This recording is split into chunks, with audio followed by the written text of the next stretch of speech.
सत श्री अकाल बेटा जी। आज के वीडियो में डिस्कस करेंगे magnetic field due to toroid. पिछले वीडियो में हमने डिस्कस किया था सोलेनॉइड, यानी कि एक सीधा पाइप जैसा एलिमेंट जहाँ पे हमने हेलिक्स शेप में वायर को वाउंड कर दिया था।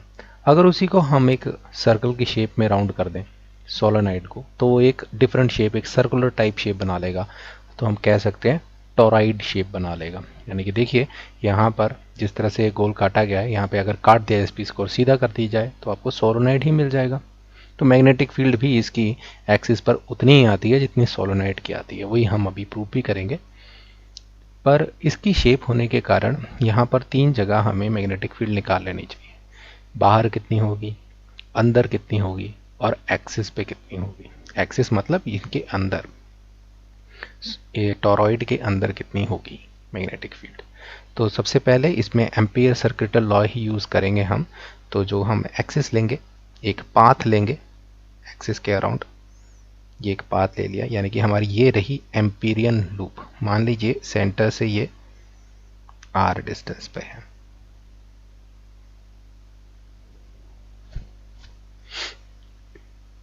आर डिस्टेंस पे है। अब देखिए यहाँ पर ये लूप की जो डायरेक्शन मानेंगे वो मैं ये डायरेक्शन ले रहा हूँ। ये क्यों मानी?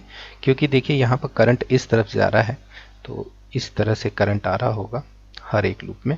तो अब मैग्नेटिक फील्ड की डायरेक्शन जो होगी वो इस तरफ ही होगी। तो मैंने जानबूझकर अपने जो लूप है, जिससे मेरा डॉट प्रोडक्ट जो है वो सिंपल आ जाए, cos 0 1 हो जाए, इसलिए मैंने जो लूप का डायरेक्शन है एम्पीरियन लूप का वो भी इसी तरफ लिया। अब एप्लीकेशन करते हैं सर्किटल लॉ की। तो इस एम्पीरियल लूप के लिए अगर हम मैग्नेटिक फील्ड यहाँ पर जो है उसका डॉट प्रोडक्ट निकाल दें या लाइन इंटीग्रल कर लें, तो वो mu naught multiplied by I enclosed या आई इनसाइड जितना इस लूप के अंदर है। यहाँ पर इनसाइड, इसके अंदर जिस तरह से सोलेनॉइड में हमें एक कांस्टेंट मैग्नेटिक फील्ड मिल जाती थी, एक यूनिफॉर्म मैग्नेटिक फील्ड मिल जाती थी, यहाँ भी हमें यूनिफॉर्म मैग्नेटिक फील्ड मिलती है, कांस्टेंट मैग्नेटिक फील्ड मिलती है। इसका मतलब इसको बाहर निकाला जा सकता है। पहले तो इसका डॉट प्रोडक्ट कर लेते हैं निकालने से पहले। ये लेफ्ट हैंड राइट सॉल्व कर लेते हैं पहले। तो ये हो जाएगा बी डी एल कॉस 0, क्योंकि देखिए कोई भी इस लेंथ पे अगर डी एल लेंगे, क्योंकि मैंने लूप की डायरेक्शन भी ये मानी है और मैग्नेटिक फील्ड भी इस तरफ जा रही है, तो दोनों के बीच में जो एंगल होगा वो 0 डिग्री होगा। तो इसको सिंपली बी डी एल आ जाएगा। फिर यहाँ पर हम, क्योंकि b इज कांस्टेंट,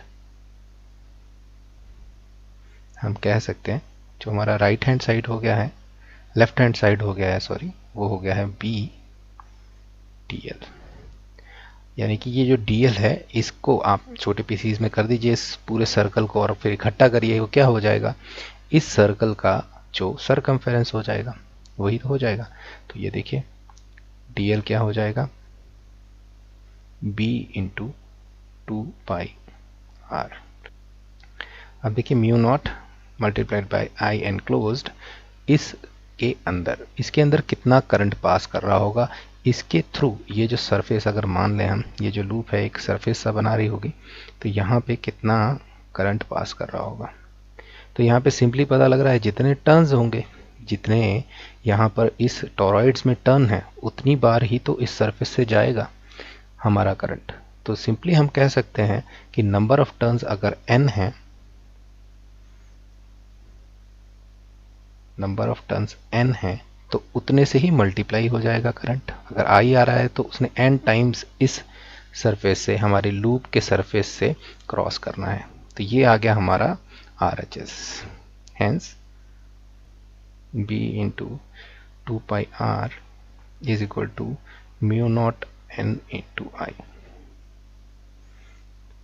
b क्या निकला, यानी कि मैग्नेटिक फील्ड क्या निकली यहाँ पर, mu naught multiplied by n divided by 2πr। क्या आप बता सकते हैं n डिवाइडेड बाय 2πr का मतलब क्या हो गया यहाँ पे? यानी कि n number of turns, 2πr क्या है, लेंथ। तो number of turns divided by length क्या होता है, ये क्या हो गया, ये स्मॉल n ही हो गया, जैसे हमने सोलेनॉइड के केस में किया था। या कह सकते हैं number of turns per unit length के इक्वल होगा ये। तो इसकी जगह हम सिंपली n लिख सकते हैं, म्यू नॉट एन आई, या बाहर n सामने ले लें तो n naught into mu naught i. ये मैग्नेटिक फील्ड हमें मिलेगी टोरॉइड के अंदर। ये सेम ही एक्सप्रेशन है जो सोलेनॉइड का होता है, क्योंकि सोलेनॉइड को तो ही बेंड किया गया है एक तरह से, तो उसके कारण अगर हम बेंड कर देंगे उसके कारण कुछ मैग्नेटिक फील्ड इस एक्सिस में थोड़ी ना चेंज हो जाएगी, तो दैट विल रिमेन सेम। अब दो बाकी केसेस थे, हमने एक्सिस वाला केस कर लिया। अब इनसाइड ये देख लेते हैं, इसके अंदर यहाँ क्या होगा और आउटसाइड, यानी कि यहाँ बाहर क्या मैग्नेटिक फील्ड होगी। तो ये तो एक्सप्रेशन निकल चुका है। Let's go to the second case. तो मैं फिर से सोलेनॉइड ड्रॉ कर रहा हूँ।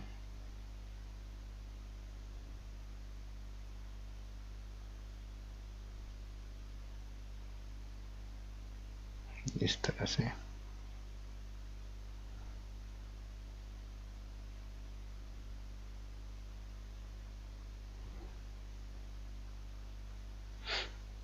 तो अगर हमें यहाँ पर कोई पूछे इस पॉइंट पे बताइए, यानी कि इनसाइड क्या हमारा मैग्नेटिक फील्ड होगा, तो हम वही एक लूप लगा देंगे यहाँ पर। ये हमने एम्पीरियन सर्किट चूज कर लिया। This is our amperian loop या एम्पीरियन सर्किट। इसके अंदर कुछ करंट है क्या? नहीं। तो हम बोल सकते हैं कि 2 ले रहे हैं अभी हम, because there is no current inside the amperian loop.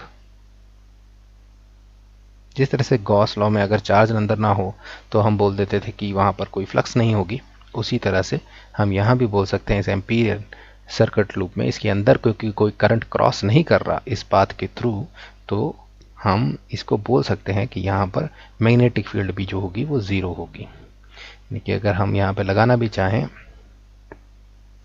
Mu naught आई, क्योंकि आई ज़ीरो है, आई इनसाइड कुछ है ही नहीं, तो जो बी मिलेगा वो क्या मिलेगा? ज़ीरो मिलेगा। आपको अंदर कुछ भी मैग्नेटिक फील्ड नहीं मिलने वाली। व्हाट अबाउट केस 3, यानी कि जब बाहर पूछा जा रहा है हमसे, बाहर, तो बाहर भी एक लूप ले लेते हैं। यही डायग्राम यूज कर रहा हूं, आप अलग डायग्राम बना सकते हैं उसके लिए। यहां पर जिस पॉइंट पे पूछा जाता है वहीं पे मैग्नेटिक फील्ड ले ली हमने एक। अब यहां देखिए, यहां क्या होगा, यहां पर जब हम आई इनसाइड कैलकुलेट करेंगे तो यहां पर इसके अंदर 2 बार इस सरफेस पर करंट क्रॉस कर रहा है। एक ये वाली लूप जब ऊपर जाएगी और फिर अंदर जाएगी, तो 2 बार करंट क्रॉस होगा। तो एक बार को अगर ऊपर जाने वाले करंट को हम पॉजिटिव मान लेंगे तो दूसरे को नेगेटिव मानना पड़ेगा। अगर इसको नेगेटिव मान लेंगे इसको पॉजिटिव मानना पड़ेगा, यानी कि नेट करंट जो होगा वो ज़ीरो होगा। तो हम कह सकते हैं केस 3 में, क्योंकि the net current passing through the surface through the path surface, path का एक सरफेस है, अगर इसको पाथ को ऐसे डैश डैश लगा लें, एक तरह से सरफेस मान लें, तो 2 बार करंट क्रॉस करेगा, एक बार पॉजिटिवली एक बार नेगेटिवली, जो भी आप कन्वेंशन लें, होना तो अपोजिट है। तो नेट करंट जो होगा वो ज़ीरो होगा। नेट करंट ज़ीरो हो गया तो अगेन मैग्नेटिक फील्ड ज़ीरो होगी। तो बाहर भी कुछ मैग्नेटिक फील्ड नहीं मिलेगी, टोरॉइड के अंदर भी कुछ मैग्नेटिक फील्ड नहीं मिलेगी। मिलेगी तो सिर्फ आपकी एक्सिस पे, जो हम पहले ही ड्राइव कर चुके हैं। सेम एक्सप्रेशन निकला जो हमारा सोलेनॉइड के केस का था। Thank you.